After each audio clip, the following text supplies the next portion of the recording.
Yebela vitesse à G. Yebela vitesse à G. Bouloukou Yena Congo Swiss TV. Bouloukou, ça c'est du bio. Et nous là que Congo Swiss TV, c'est du bio. Kuna Tobiaka y a ma chambre froide d'été. Vraie information, c'est Congo Swiss TV. Bouloukou. Et Yoka Soga Congo Swiss TV. Tsunga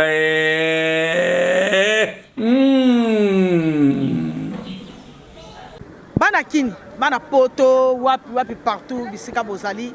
Vraiment, site na bino yangoyo. Site malonga. Congo Swiss TV. Mon côté et kokani na yango. Donc mutu nyonso kotoko yoka basolo kitoko. Okolanda basolo kitoko, bemiswa kitoko. Ya bino yangoyo. Donc musu se zati. Donc boko senti bilengi nango, boko découvrir masolo ebele, boko mona makabo ebele donc sepeli sabino et longola bino ma basusi banine. Donc site na bino yangoyo. Boyoki yango hein. Bisous bisous. Bisous bisous bisous bisous bisous bisous bisous bisous bisous. Oui, bana poto, bana bipa union saison bino bolanda biso. Vraiment vous avez zabete bolanda Congo Swiss TV. Yango ne peneza masolo ya malonga eza na makambo pene ya malonga na kanti boza décider hein Congo Swiss TV hein Congo Swiss TV na gangi bafwe yongo mbio muntu.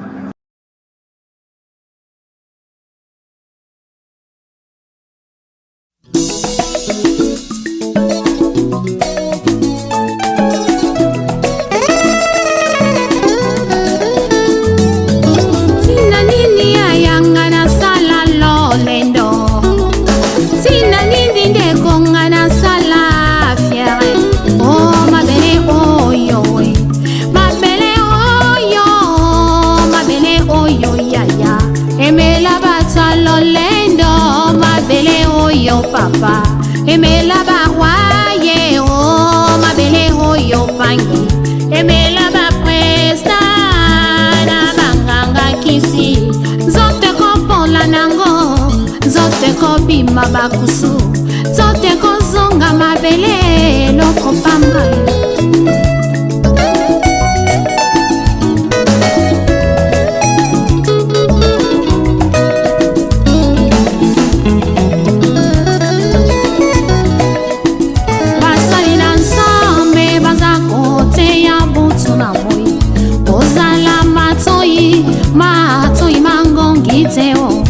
Yokela bango bazali swa prince maya pamba oyo bate yakaye utaka yepa ya mokili salela tango tango yozana bomoye linga yosalela ye o tango yozana bomoye linga yosalela ye o kufeza ya solo ungaye betina tempelo tango yifweni yanya.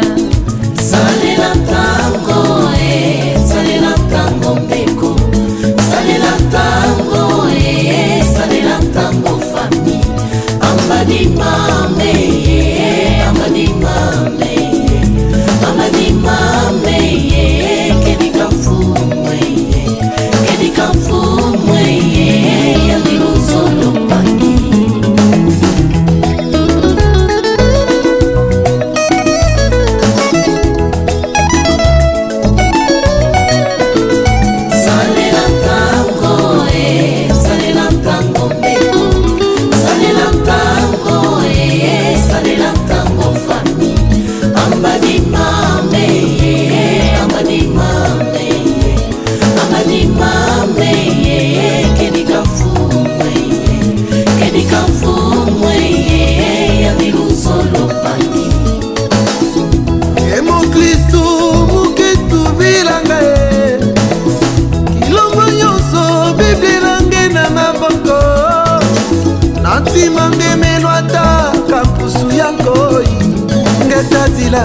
Ngetatila na kilumbu ya suka zina nanga ikelebe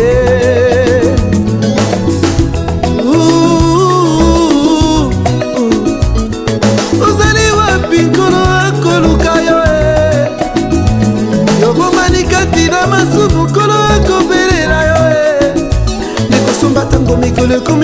soki okei na moto ekozala likambo na yo po atikaki yesu masiya salela ntango fami ambadimame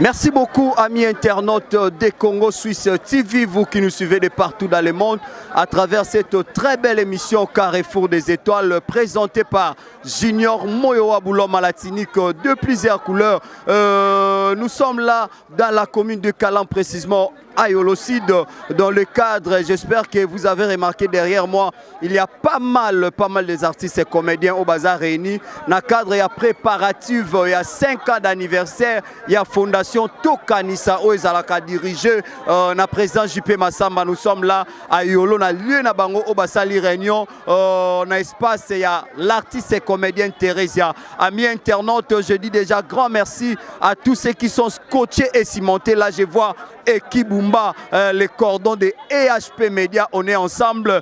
Je vois encore Elvis Jengombo, le manager international, et sans oublier Adri Chamotomètre, Beba Zibeba. Et merci aussi à toi, mon vieux Kouloutou Magela, qui est là, côté cimentier. Le temps pour moi de faire les interviews avec les artistes et comédiens. Ils sont tellement nombreux en ces lieux. Là, je vois Sémence. Je vois Simon, elle est là avec moi, c'est une concert, c'est aussi une collègue que Oyo, Topanzarante, ensemble, et Simon Mbote. Mbote papa Junior. Bonne santé. Kimia Nangolo Nzambe Kandozo Mona. Tout le monde a réunion à Fondation Tokanisa. Je ne sais pas, tu es venu en tant que journaliste ou bien artiste et comédienne. Ah, bon. Là, le journaliste, hein, journaliste parce que journaliste c'est pour accompagner l'événement c'est ça la maka. Les loto yé pour na Tokanisa. Sans biso ne bi ke bat bozo. On a banda coûté. Na moi journaliste bazo tomboka ba pied bino ba polo tezani. Bon, les Kambouya Polo vraiment Nayoki parce que on a daki libanda na uti kuna Nayoki que journaliste balinga bazo ba polo il y a pamba parce que ils a droit ya presse elle accepte que ba pesa qui presse ba polo ba koti na kati ba biso ba polo $10. Alors et ça dit que moi quelques journalistes ba koti na kati ba ke ko senga so ba koti que la bango polo na $5. Baboy, il y a un moment où les journalistes qui ont lobby presse et ça n'a droit parce qu'il y a un protocole. Moussala au presse et aux salas et ça m'a cassé mingi. Et Rosala, peut-être qu'à un moment où tu as mis bango élément ils a liboso. Les autres ça moussala m'a cassé mettant bocha bango, ba pesa montant au bosengi batunyo so au monte quel. À $5 ngana on peut ça. C'est ça, il y a un moment où les journalistes place sur la discussion ils arrivent bamsou ngaba somba, bamsou ba botoli ba journaliste bamsou ba botoli mbongo wana ba somba te parce que ils attendent la sens te. Merci beaucoup, on était là avec Simon, c'est grand merci à toi, c'est lui que j'appelle l'homme de Dieu.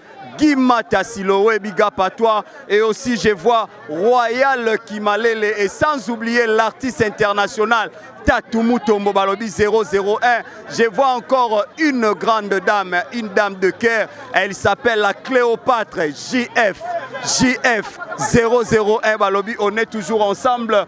Nous poursuivons toujours avec les interviews. Là, je vois la présence de notre CG Serge Passer Patron qui s'approche parce que c'est lui le secrétaire général.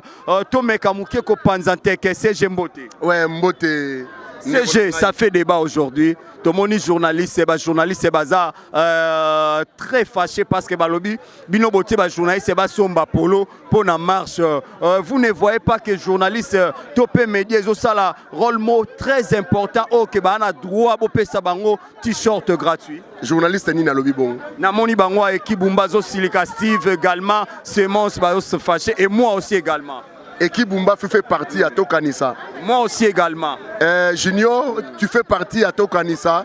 Donc cela veut dire que tu n'es pas invité. Aux Amouan Nandaku, tu as droit à un polo Tokanisa sans problème. Donc, et ça faux débat. Merci beaucoup, CG. Déjà demain, tout le monde a beaucoup marché, beaucoup tambola parce que moi, Liboumo, il faut quitter. Tes impressions par rapport à la nativité, il y a 5 ans et Zanini? Eh bien, vous savez, 5 ans, ça s'est fait. Vraiment, ça s'est fait. Et alors, impression, impression à joie, il y a sentiment, il y a Romona et l'Oro Oyo contre vent et marée, contre les injures et calomnies, mais quand même, tu atteindre 5 ans. Et nous croyons, dans la nativité Oyo, il y a 5e année, nous croyons que c'est l'ouverture des bonnes choses, des grandes choses, en tant qu'Asbel ONG socio-culturelle. Moi, je crois que ça nous apporte beaucoup de choses. Le président JP Massamba et le secrétaire général adjoint LOS, Bassali Point de presse, on avait remarqué l'absence totale du secrétaire général ainsi que Maman Theresia, qui a offert partie na sociale. Balobi que selon la question qui posait balobi que JP Massamba bandé na bino bien mais tant moins loko comme kota a commis qu'on négligé bino et toi-même olobani par rapport à Ango. Loin de là. S'il en est ainsi, s'il était ainsi, Ngayeyo présent. Donc cela veut dire. Dans la bonne terre. C'est mon président. Non, je ne sais pas tout canissa. Donc c'est une hypocrisie. Non. Junior. Nara mungala, ngana mungala nazara hypocrite. So mabeza na kolba keke mabezali. Dis-moi ce qui bomona ngana conférence de presse nazaki na musala boyebi musala na biso to salaka. Nazalaki na musala ngo wana. Nazalaki na musala ngo wana et na bandai ko sala ya ngwane sala ikena mona nate. Donc c'est un fait ça. Merci beaucoup le secrétaire général, on est toujours ensemble, nous poursuivons avec les interviews. Là j'ai vu aussi la présence de CGA adjoint aussi est là. Le temps pour nous, tout ça la peu interview, notre secrétaire général adjoint. Amis internautes, franchement je vous dis que monde nous sommes là avec le CGA Sali. Bonjour Junior Mouewam. Encore une fois de plus, je suis très ravi de vous recevoir. Tes impressions par rapport à la réunion d'aujourd'hui? Je suis un homme très heureux comme vous le remarquez parce que tout va bon train. La réunion s'est déroulée en bonne et due forme comme nous l'avons souhaité puisque c'était une réunion de mise au point. Nous avons eu à faire au moins 3-4 réunions techniques par rapport à l'organisation proprement dite de notre événement. Et aujourd'hui, c'était juste une mise au point pour permettre à chaque service qui va prester de se retrouver, de savoir comment procéder par rapport à ses attributions. Voilà. La presse congolaise ici représentée, apparemment c'est comme si ils sont en train de murmurer parce que vous avez dit que même la presse a droit d'acheter les polos. Non, au fait, ce que les gens doivent comprendre, les t-shirts que nous vendons, ce n'est pas comme tout le monde qui organise la marche de santé, il a besoin de vendre ses t-shirts point barre. Non, ces t-shirts-là sont significatifs. Donc, vous achetez les t-shirts, vous contribuez au soutien de veuves et orphelins des artistes et comédiens décédés. Voilà pourquoi nous avons mis ce petit montant-là de $10. Dans ces $10-là, l'achetant a droit d'abord à une bouteille d'eau au départ de la marche et puis à une consommation bière, jus, comme vous voulez, au terrain. Et la moitié de cet argent-là était destiné maintenant aux dons. Malgré, nous avons récolté des dons dernièrement ici, le 15 juillet, mais cela n'est pas suffisant. Voilà pourquoi la vente de t-shirts vient compléter pour nous permettre de remettre des dons colossaux aux veuves et orphelins des artistes et comédiens. Aujourd'hui, l'actualité est dominée par ce qu'on a menacé Fiston Saïsaï en Afrique du Sud. Un mot par rapport à ça étant votre collègue. Moi, j'en appelle à nos compatriotes de l'autre côté. Ils doivent comprendre que nous faisons que notre travail. Nous n'avons rien à voir avec la politique, nous n'avons rien à voir avec un tiers-monde, mais nous ne faisons que notre travail. Un artiste et comédien, c'est celui-là qui répond à chaque invitation. De part et d'autre, celui qui a besoin de l'inviter afin de prester pour quelconque besoin, il répond toujours présent. Celui-là, c'est notre collègue, c'est votre frère congolais. qu'est-ce qu'il a à voir avec la politique? Qu'est-ce qu'il a comme pouvoir ou puissance ou force pour pouvoir contribuer à l'épanouissement de ces pays? Lui ne fait que son travail. Si on l'invite, vient prester, on le paye. C'est ça, il vit que de ça. Donc, on va combattre 1000 excuses, 1000 pardons. Bon, mais quand même, on a la canne de Ronabiso, bon limbisaye, ce bon Monica Sagi m'a bémoko, bon limbisaye. Voilà. Merci beaucoup, on était là avec le CGA. Nous poursuivons toujours avec les interviews. Là, j'ai vu aussi Doni. Doni, il fait partie de la presse à Tokanisa. Salut mon confrère. Ouais, salut mon confrère, les Congolais. Bonne santé. Très bien, Nayopé. Tout le monde presse congolaise les a représenté, mais trop énervé parce que Balobi, bino l'organisation à Tokanisa, que bangon la presse, basomba pour les andéni. Peut-être information bien mabé. Ils que non. Je peux dire dans ma festivité, surtout organisation Zalara. Alors, tu vois presse, je pense que c'est la moi qui va s'énerver, qui va passer à comprendre qui était donné. Nous avons en attente, c'est ma badge pour l'événement lobby. Tcheko. Merci beaucoup, on était là avec Doni. Billy Tangu, tu peux aussi t'approcher un mot. Billy Tangu, tout le monde a mambato kansa, mais j'aimerais que tu parles d'actualité. Ça, il tabassé menacé en Afrique d'ici des pas combattants. Étant collègue, Nabino artiste et comédien au Lobini. Bon, ils n'ont pas si parce que comme on a une image à Bongo et ça la biso toujours pas si dans mon thème quoi. Donc le retour c'est un grand bande on a biso battant en Afrique d'ici. Donc tous a biso tout bande ko kaka. Oh bosaline de on a biso ils n'ont pas si dans mon thème. Tant mususu pona nga na ko senga ba bolimbisi na parandeko quoi. Donc ça la té parfois le ça mais pas ça isaï le bego za la pande ko mususu le bego za pas mutu mususu. Tous en a posa ma ya moto pelati. Tous on luka juste karato bo ma moto. De bolimbisa biso ba comédien nyonso. Mais ba bibino pe botika ko soutenir candidature à président Joseph Kabila. Ah de na reza pasi. Bon eza pasi. Makamwana eza pasi. Le roi na ngana za na makamwana te na ko kotangote eza pasi. Merci beaucoup, nous sommes toujours là, nous poursuivons avec les interviews. Salut. Salut. Bon, na pesi mbote na Papi Kulambi, na kati Allemagne. Wana na mona papa na nga Empereur Espoir Mayabu, wana na Congo bonde ko vibration. Ya na tongo. Ko vibration. Tala ka papo li banzenga la lokwa dollar. Wana na mona li susu diko die na pesa bambote belé. Boza tellement belé. To kanisa boza ko évoluer. Ah bon, to kanisa vraiment tozo ko évoluer bien, bientôt 5 ans le bi événement bandi. Talaka ka biso toza wana toza bon moko nzambe pe lisusu azo soutenir. En tout cas, nyonso to le kamalamu ba omonango bango. Aujourd'hui ça est menacé en Afrique d'ici collègues na bine pas ba combattant. Yo lobani par rapport à ça. Ah bon, vraiment naza surpris na yo kango vraiment awa mais et ça linga pasi parce que na habité ba combattant na donc makila o ezo couler na nzoto na bango yango pe ezo couler pa na biso eloko nini esila te nga na senga ka to sala bon moko nde ye moko aloba ke non ye moko Yesu nzambe ava kufa aloba ke non na tiki bino bozala bon moko tangu matia na babike to sala bon moko pourquoi biso to yinana en tout cas batika ye donc et déranger nga makasi ba combattant non senga ka pardon boza bande ko na biso toza makila moko toza nzoto moko en tout cas ceux qui problème eza to ba ko bongisa en tout cas et déranger nga makasi. Merci beaucoup, nous sommes là avec Nzange à Poussana Lisusu. Nzange Mbote papa.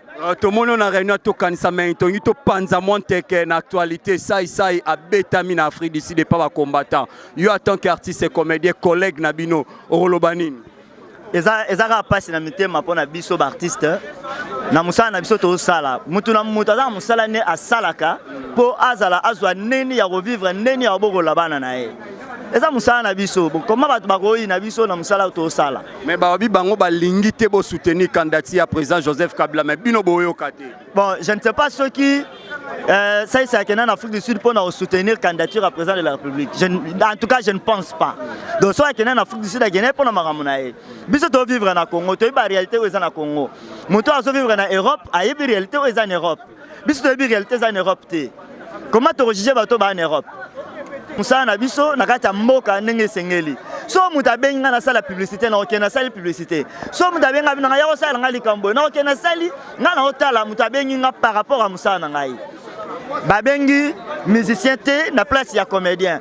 babengi maçon te na place ya comédien maçon akokende ndenge nini mais to babengi artiste comédien na place ke ngai comédien fona ke il fona ke nazwa mbongo na nga po nayeba neni ya kosunga libota na nga neni ya kotangisa bana na ngai donc botika te so tolobi na totika te neti nini totika te musala na soutenir président ezali likambo soutenir président te mais ezali likambo nde ngai nasala nde musala na ngai bosiko badepute babenga biso tokende osala yango bacampagne mpo nini babeta biso te mpona badepute voyez babengi nga so bamaçon un mot conseiller bango na conseiller banani bacombattant en tout cas nayebi te so na conseiller bango ni bango place bazali baovivre bien ta mosusu bazoyede mpa ndeko na bango baza na kini awa mais biso sikoyo nde toza awa banaye bazoyede biso bato bazoyede biso baza te bacombattant tokoki kopekisa te bwa bandeko na tokoki bateki o mabe boza bandeko na biso mabe mpo baobeta bino te nalobi mabe mpo bazobanga tour nao nazobanga eloko te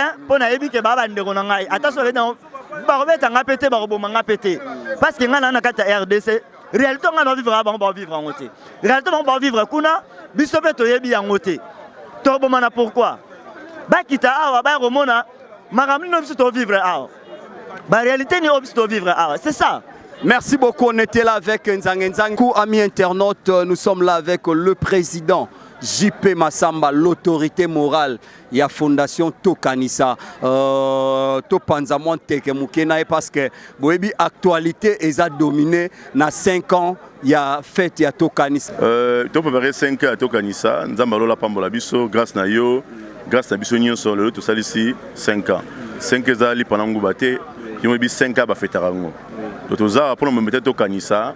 En tout cas, tout va travailler qui va junior Moloabo, va caméraman, va Congo Suisse, Nzambalola Pambola Bino, jour J en os. Dans ma casse n'a pas mon donc l'union fait la force. Tu vas aller dans une année pour préparer l'activité où il y a seulement le lobby samedi.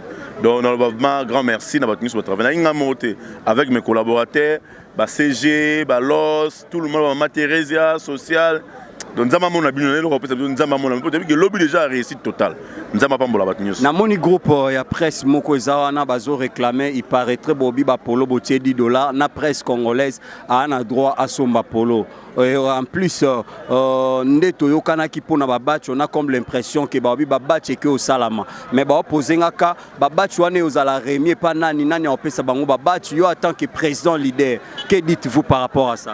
Mais Moloabo moi je suis dans ordre presse zangati za yo yo mtebi ba nani europesa yo nem tebi ba aux humbongo bo c'est mamno bo ça c'est ko nga okota na presse ndeni nga za cameraman te nani journaliste donc bato na se bango le muto alinga sa ba kutana junior Moloabo soki ba yaki yo nem tebi ba yaki te parce que on est dans le domaine habisote pour ma congolais nga kota partout aux côté aux président mais olingi o gérer wa munyoso to tiki gestion et mettant li presse et pas junior on a répété olingi aux à la jour on a ça longo ça ni kutana ye yende mtaye ba wasala bino nini sikuna tinga réponse non peut ça pas sona non pas réponse te président mon Afrique du Sud aujourd'hui ça est tabassé un mot par rapport à ça peut-être conseil na bande ko ba combattant peut-être comme mot à consolation et pas fisson ça ezani en tout cas na ebité mtu informer nga na talité lo mote na ebité mambele kana Afrique parce que nga za na Congo na vanda kuna menaza na Congo na yebi melo wele ka kuna te ce peut ne ozolo babongo de ma part on va peut-être sorry botika ba acte wana eza bien te soki ba sali yango mais nga na ebité je suis même pas informé en bozolo banga wana I'm sorry na ebité. Merci beaucoup. Lancez-moi appel pour la lobby des marches à santé et aussi le mercredi le 1er août aux années ni benga déjà battu. En tout cas, on a fait l'appel. Nous avons la pambola moutinho sur Zambela au lelo. Aya lobby marche à santé. Bota la masamba te, bota la junior te. Toya pona pour immortaliser l'artiste au basala misale be na mboka au batika biso. Le longa be masamba na kende, lobby po yo kende. Mais conscience artiste au hôtel la bande au fan na yo, artiste comédie au zali. Na fan boya massivement. Nous avons pour tout ensemble pour soutenir le veuve et les orphelins et puis soutenir Tokanisa, Nabie Nabino et puis Nabie Junior Moloab. Merci beaucoup. Le temps pour nous, Topoussana, tout le monde est présent, il y a Mamie Thérésia et aussi tout le monde Lovita Awa. Je demande déjà à mon réalisateur, Azulabiso Lovita bien. Lovita Mbote. Mbote. Moi place oyo zwa batamia wa. Ah, kasaba no luka ngati ngayo. Tokanisa masolo ekendeni.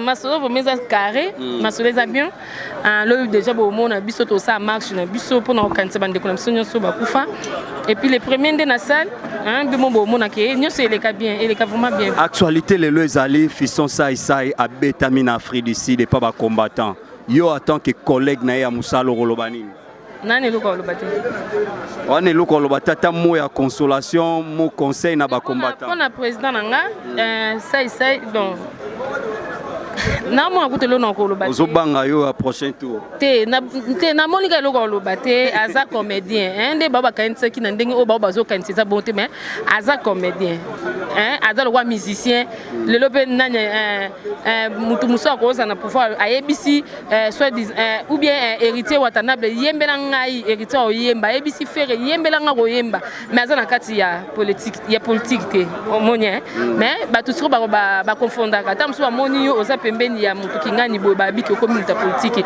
OK ye aza comédien ane loko osala te tam ba bango ba bibino bo ke kinga kati bon na ko lo ba te ba opi ba okini bazaka ba collègue nanga atanga conseiller ba combattant no ba sieti si ça conseil ni no pesa bango te na linga ba combattant trop po bango basala ke biso ba artiste na poko ba na poto partout ba yamba biso vraiment toza ba leki na bino toza ba yana bino bandeko na bino donc obolinga mingi botika pe makambo zo sala vraiment et sala biso passe makasi président c'est ça azama ko biso nde bo toucher pe biso c'est biso passe makasi ko mo banga tamsu na koko ya bo sala nga pende bo salisa isa en tout cas bandeko tolinga bino mingi bino mo boyebi bo comprendre place na za mona lo ba faire na lo ba nyon c'est ça te mais bo tika vraiment lo bo sala vraiment pardon to lela bino fort taka bino ba combattre bino bo sala ki ba comédien so na kitine na free ici ba comédien ba combattre mo ba sala na po ba yambanga donc so bo sala biso bo mo te bo kitsa bi ba carrière na biso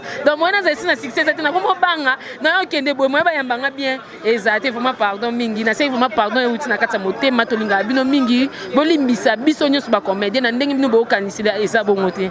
Merci beaucoup amis internautes bango bwakana Adrisha motomètre bande pa na bois qui est déjà na pesi mbote na batu nyonso ba Holanda émission biso Jibril Fumwa vata papa na Kenza pourquoi pas toi et na bosse na kanti na waloba na sa émission bo comprendre na mesana déjà na pesi mbote na bana poto nyonso Sandrine Makengele Fifi Ndonga José de Londres mon président Gabriel Akoufeli maman.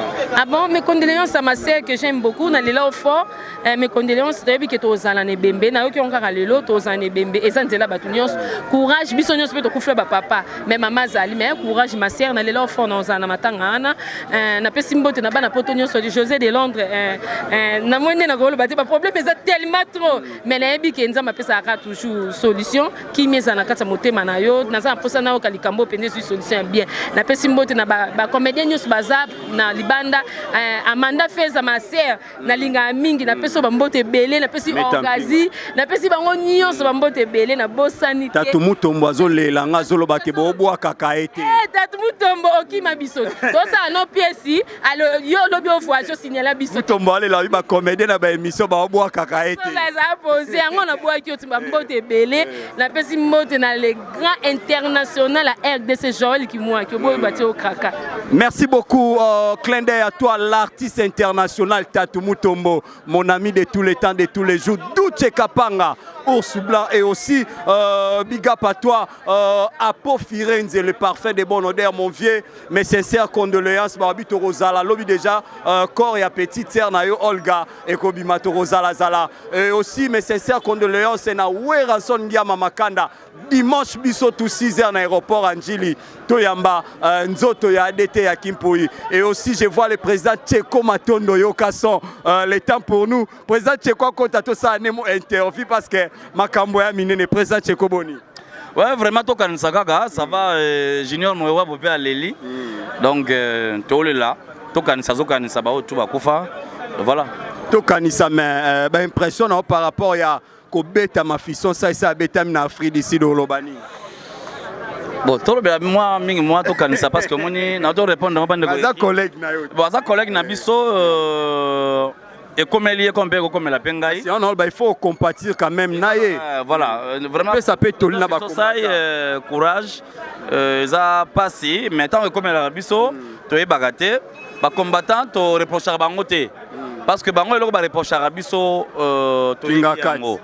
toyebi yango peut-être soutenir pouvoir ou soutenir ba politiciens kutu nga pona ngana ezaka passe makambo yango biso toza ba artiste ndena tolo ba biso toza ba artiste tango muta bengi ngai na prester ngana talaka moi cacher na boli bote ça nini mais na soutenir teke comment na likolo wana pour comment faire souffrir biso ozomona eloko kaka nde toyeba kaka te nde oyo yaka lokola mystère ebombama biso to nini mais bakonzi tosutenaka bolimbisaka biso lelo tozobetama likolo na bino tolance message na bakonzi bino baye botambwisaka biso bakonzi on a vraiment du respect envers vous mais tant que lelo ntango tokumisaka bino bakobeta biso lelo partout tokoma baministre babetaka su te bakomende tozobetama tokotela biso aza te ntango tokumisaka bino ezala opposition ezala majorité bosalaka mpona population bosalaka mpona peuple parce que tokoloba teke no sava yo vandana posala biso mabe tosalaka mpona peuple oyo nakolobaka yango mais ndeko Fiston Sai ezo bamusicien ezo papa Kengo ezo papa Adolphe Muzito papa Mende ezo bango bonga yo Fiston Sai comédien donc olela na ote merci les bandits combattants ils ont leçon pour pesa biso bon continuer musala na bino ils appellent bien donc voilà. Merci beaucoup amis internautes. Là j'ai dit encore grand merci à JF001 Balobi. Je vois encore Tatou Mutombo, l'artiste international. Moi Moulopo on a boire à Abinoté Angoana. Grand merci aussi à Royal Kinalele. Là je vois l'artiste de mon pays Ngomba Lissala, donc voilà petit nanga tous les temps de tous les jours. Et aussi je vois Mama da Silva Biga Patois, merci beaucoup aussi à Machouke, Nelfi Doueme, je vois encore Judith Cher, donc voilà ba bureau nanga ba base nanga quoi. Grand merci à tous mes vrais à tout seigneur, à tout honneur, je tiens à remercier à saluer mon papa, mon boss, les foules et big boss, l'homme à double brassard, Maître John de Switzerland. L'amour personnel et privé de son Altesse Royale, Mama Micha Micha. Comme on dit, lorsque vous voyez un homme fort, c'est que derrière lui, il y a une dame forte. Elle s'appelle Mama Micha Micha. Maman na Kenzo Simao, Maman na Leslie, Maman na Léa. Merci aussi à notre superviseur, là où repose la confiance du chef Papilo Congo. Merci à toi, Garnet et Mukenga, les caméramans. D'où, comme on dit, la tête qui fonctionne. Motemaya, point d'interrogation. Merci aussi à mon confrère Steve Kambanga Balobi. Bon séjour au pays à Boss Nae, donc bon séjour au pays. Noli Tabou, bon séjour au pays. Merci beaucoup à Elui Jengombo. Je vois Commanda Bouchiri, il y a Maman Monique, joyeux anniversaire à anticiper. Et aussi il y a Nani, il y a Bébé Nabiso, Marie Bouchiri Balobi le 11 août. Et Koinda le 11 août. Donc, Koinda Biso tout aux anniversaire à Marie Bouchiri. Grand merci à toi, l'homme de Dieu. Merci beaucoup. Restez branchés et retrouvons-nous à la prochaine numéro.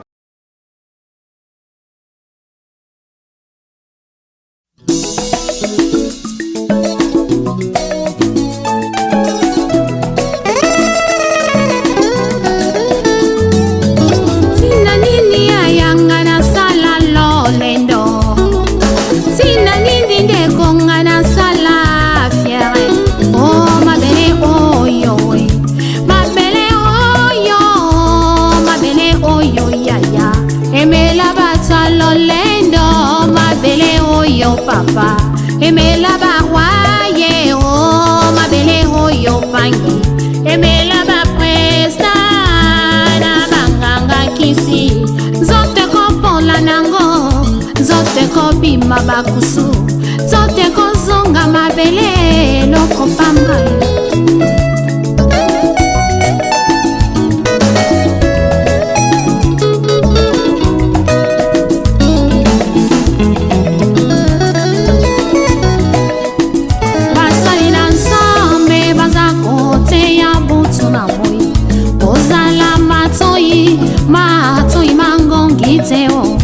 Yokela bango bazali swa prince maya pamba oyo bate yakaye utaka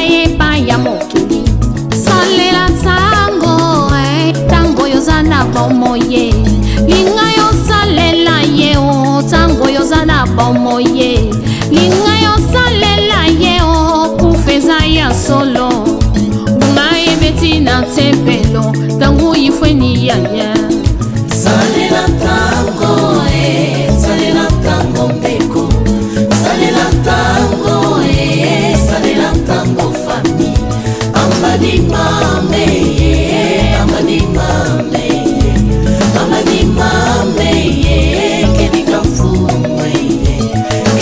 fumwe yalilu solo pani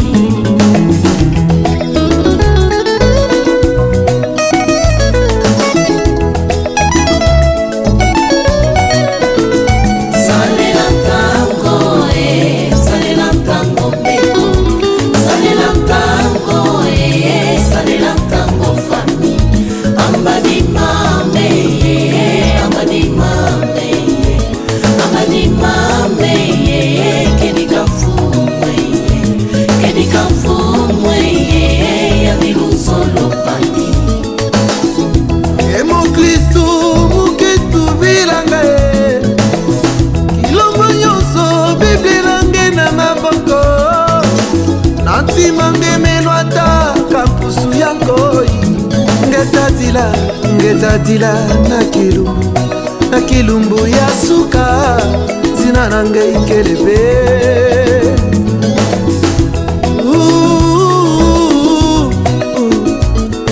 ozali wapi nkolo akoluka yo yobomani kati na masumu nkolo akobelela yo ekosomba ntango mikolo ekomi mabe soki okei na moto ekozala likambo na yo po atitaki yesu masiya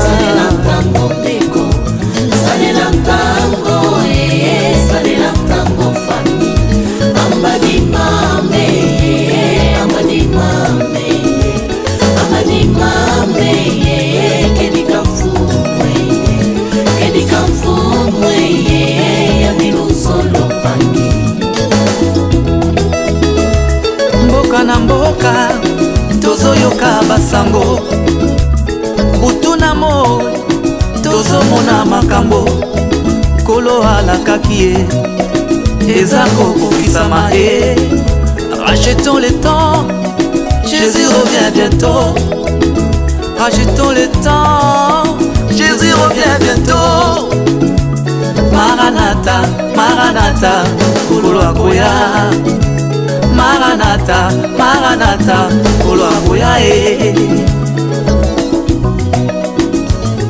salela tango salela tango mbeko salela tango salela tango fami amani mame amani mame amani mame kedika fumwe yalilu solo pangi mujambu jenki fetivanga lulendo mama ungaibetelo kuna tempelo mboyawo mutoto tulundanga mutoto tukwendanga bikayimbidila bikatusakidila mfuweyo yandikele luzo